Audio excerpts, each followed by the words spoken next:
आपसे क्षमा चाहेंगे कि बहुत कम समय दिया आपको यहां पहुंचने के लिए।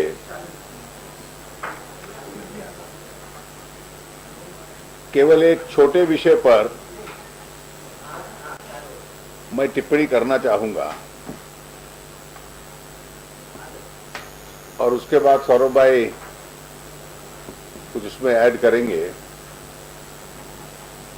और उसके बाद कोई आपके प्रश्न होंगे तो हम लोग उनको लेंगे।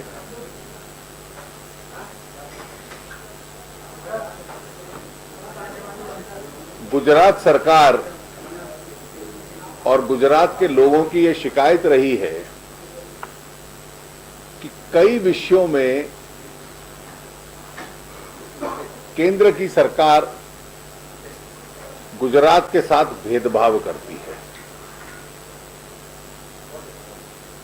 और केंद्र का रवैया ये रहता है कि उस भेदभाव के आक्षेप का उत्तर न देना और किसी प्रकार से मीडिया के मामले से माध्यम से जनता को गुमराह करने का प्रयास करना।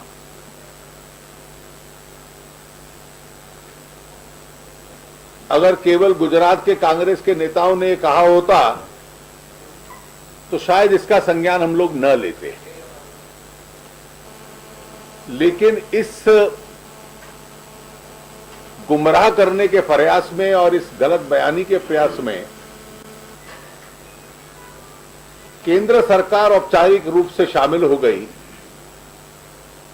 तो इसलिए इस पे टिप्पणी करने की हम लोगों के स्तर पे आवश्यकता महसूस हुई। गुजरात सरकार का ये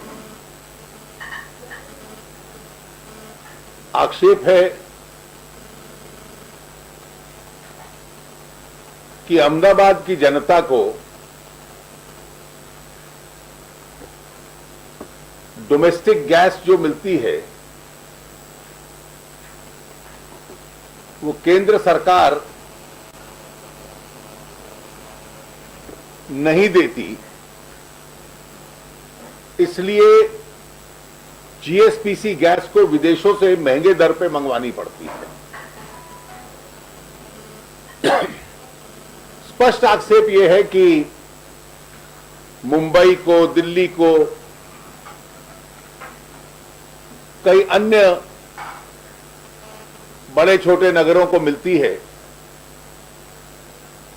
और उसमें दाम सस्ता होता है क्योंकि वो डोमेस्टिक होती है, लेकिन किसी कारण से अहमदाबाद को वो न मिले, सरकार के बार बार प्रयास के बाद केंद्र उससे इनकार करता है।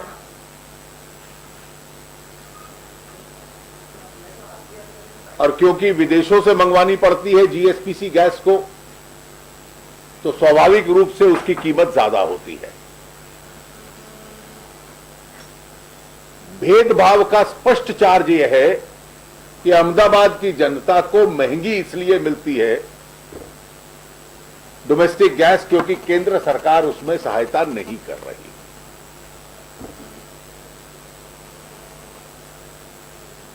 कल गुजरात कांग्रेस की तरफ से केंद्र सरकार के एक मंत्री को बुलाया गया और इस स्पष्ट प्रश्न का उत्तर नहीं दिया, लेकिन यह कह देना कि गुजरात को केंद्र से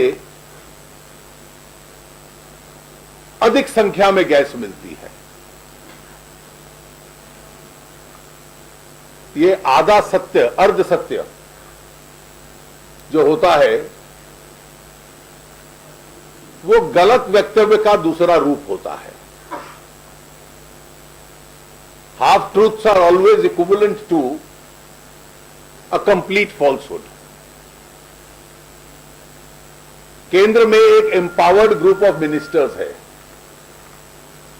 वो empowered group of ministers policy तय करता है और उस पॉलिसी के तहत कुछ प्रायोरिटी इंडस्ट्रियल सेक्टर्स हैं, फर्टिलाइजर हैं, रिफाइनरीज हैं, पावर हैं, जिनको वो देते हैं।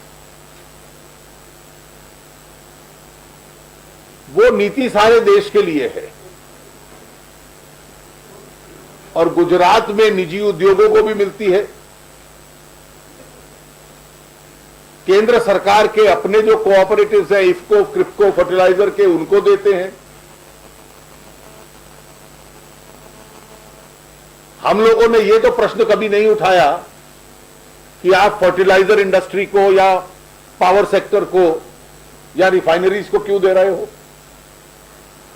वो उद्योगों को मिलती है, चाहे वो सरकार के उद्योग हैं, चाहे उनसे निजी क्षेत्र के उद्योग को लाभ मिलता है। हमारा प्रश्न बड़ा स्पष्ट था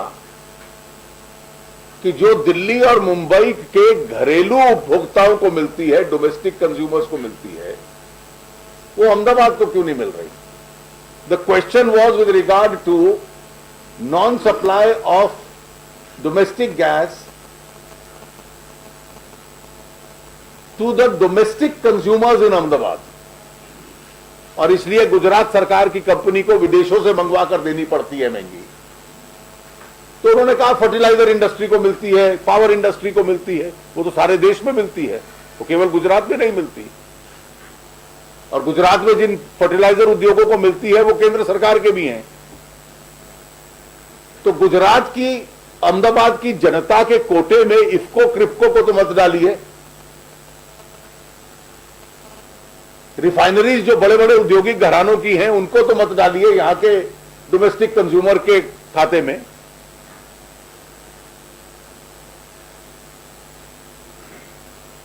केवल इतना नहीं, इस भेदभाव को मद्देनजर रखते हुए पिछले महीने, जुलाई के महीने में, गुजरात हाईकोर्ट ने निर्णय दे दिया कि जिस आधार पर और जिस रेट पर आप दिल्ली और मुंबई के उपभोक्ताओं के लिए देते हो, उसी आधार और उसी रेट पर आप अहमदाबाद के उपभोक्ताओं को दो।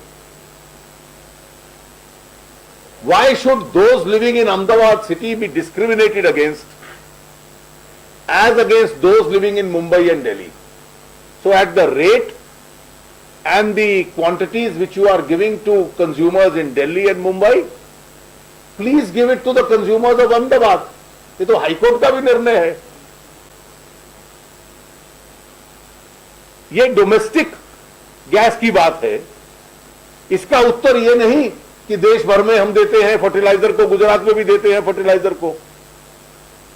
We are not talking in terms of what is being supplied to industrial consumers. वो आपका प्रायोरिटी सेक्टर होगा। मुझे खेद है इस बात का कि प्रश्न अहमदाबाद के उपभोक्ताओं के साथ भेदभाव का था। अगर केंद्र से किसी मंत्री को बुलाना था, क्योंकि गुजरात के कांग्रेस के नेता शायद ये कहने की स्थिति में नहीं थे कि हम अहमदाबाद के साथ भेदभाव करते हैं, तो कम से कम इस प्रश्न का उत्तर देने का केंद्रीय मंत्री प्रयास करते। इसका प्रयास नहीं किया और एकदम यहां पर जनता को गुमराह करके चले गए। ये एक गंभीर विषय है। गुजरात सरकार इस विषय को उठाती रही है, हमारी पार्टी इस विषय को उठाती रही है, और शायद केंद्रीय भारतीय जनता पार्टी भी, हम लोग संसद के भीतर भी ये जो अहमदाबाद के साथ भेदभाव है, इस विषय को पूर्ण तीव्रता के साथ उठाएंगे। धन्यवाद।